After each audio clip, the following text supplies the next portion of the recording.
Video എന്ന് പറയുന്നത് നമ്മൾ ഇന്ന് സിമ്പിൾ ആയിട്ടുള്ള ഒരു ദോശ ഉണ്ടാക്കാൻ പോവാണ്. എങ്ങനത്തെ ദോശ ആയിരിക്കും? പൈനാപ്പിൾ ദോശ. അപ്പോൾ നേരെ വീഡിയോ കിടക്കാം. പൈനാപ്പിൾ ദോശ ഉണ്ടാക്കുന്നതിന് വേണ്ടിയിട്ട് നമുക്ക് ആവശ്യമുള്ള സാധനങ്ങൾ: അരമുറി പൈനാപ്പിൾ, 2 മുട്ട, അരക്കപ്പ് മൈദാമാവ്, ആവശ്യത്തിന് പഞ്ചസാര, 1 നുള്ളുപ്പ്, 3 ഏലക്ക പൊടിച്ചത്. ഇത് മൂന്നും കൂടി നമ്മൾ മിക്സിയിലിട്ട് അരച്ച് ഈ ഒരു പരുവത്തിലാക്കി എടുക്കണം. അരച്ച് വെച്ചിരിക്കുന്ന മിശ്രിതം നമ്മൾ ചൂടാക്കിയ ഒരു പാനിലേക്ക് ഒഴിച്ചു കൊടുക്കുക. അതിനുശേഷം നന്നായിട്ടൊന്ന് പരത്തി ദോശ ഉണ്ടാക്കുന്നത് പോലെ തന്നെയാണ് നമ്മൾ ഇത് ഉണ്ടാക്കുന്നത്. ഒരു സൈഡ് വെന്ത് വന്നതിന് ശേഷം നമ്മളതൊന്ന് തിരിച്ചിട്ട് കൊടുക്കണം.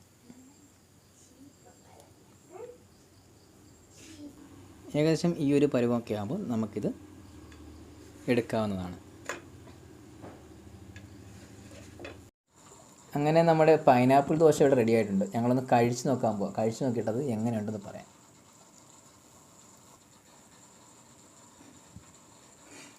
എങ്ങനെയുണ്ട്? ടേസ്റ്റിയാണ്, സൂപ്പറാണ്. ഇപ്പം നമ്മൾ സ്കൂളിലൊക്കെ പോകുന്ന കുട്ടികൾക്ക് എല്ലാ ദിവസവും ബ്രേക്ക്ഫാസ്റ്റായിട്ട് കൊടുത്തു വിടുമ്പോൾ ദോശ തന്നെ ഉണ്ടാക്കി കൊടുത്താൽ ചിലപ്പം അവർ കഴിക്കണമെന്നില്ല. ഇതിൽ നമ്മൾ കെമിക്കലൊന്നുമില്ല, നല്ല ടേസ്റ്റിയാണ്. അവർ വയറ് നിറയുന്നത് വരെ കഴിക്കും.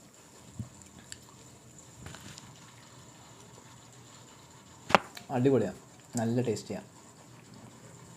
ഇഷ്ടപ്പെട്ടില്ലേ? സൂപ്പറല്ലേ? നമ്മളിപ്പോൾ ആദ്യം പൈനാപ്പിൾ കട്ട് ചെയ്തതും മുട്ട എടുത്തൊക്കെ വീഡിയോയിൽ എടുത്തിട്ടുണ്ടായിരുന്നു.